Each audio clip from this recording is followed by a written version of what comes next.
I got a message that stopped me in my tracks the other day from somebody saying, look, I've just read your guide to anxiety and I found it really helpful and there's so much information in there.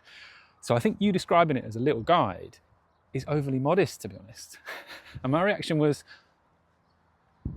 oh yeah. So since having this message, I've really noticed that I tend to minimize what I've done or bat it away. So this is a 40-page book that I've written. It took me ages, and I do think it's really good. I've had lots of people message me saying they found it really helpful, and yet I tend to describe it as a little guide, and I tend to only really promote it in a kind of apologetic way at the end of my post, saying like, well, you know, if you think you'd find this interesting, this might be worth a read, rather than this is really useful, and you could find it very helpful. My granddad even has said, I'd really love to read it, and I've still not given him a copy. And I wasn't really aware that I was avoiding doing that, but now I am.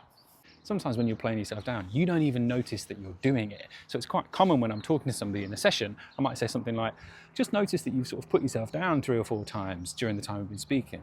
Have you been aware of that? And they'll say, no. Now the thing is, when you're not aware of it, it just carries on. So I was batting away what people were saying, sort of minimise it, oh, they're just being nice, that kind of thing. And I've not really been promoting it the way that I could have done. And that could just carry on if I'm not aware that that's what I'm doing. Ironically, one of the things I talk about in my book is that the first step to making any sort of change is building awareness of what's going on now. So that might be writing down your thoughts and your feelings and what you end up doing so that you can get to know. Once you do and you can see what's happening, you can see it from the outside. Like if a friend of mine was saying these things or doing these things, what would I think about that? If a friend of mine had written a 40-page book but wasn't promoting it and wasn't saying, this is really useful, would I have any of that? And I'm not sure that I would.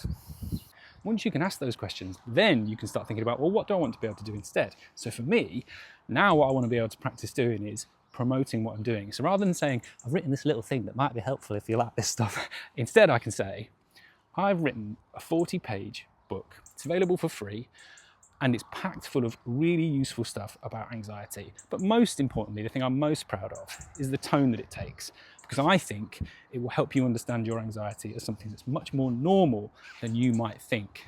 And that's huge.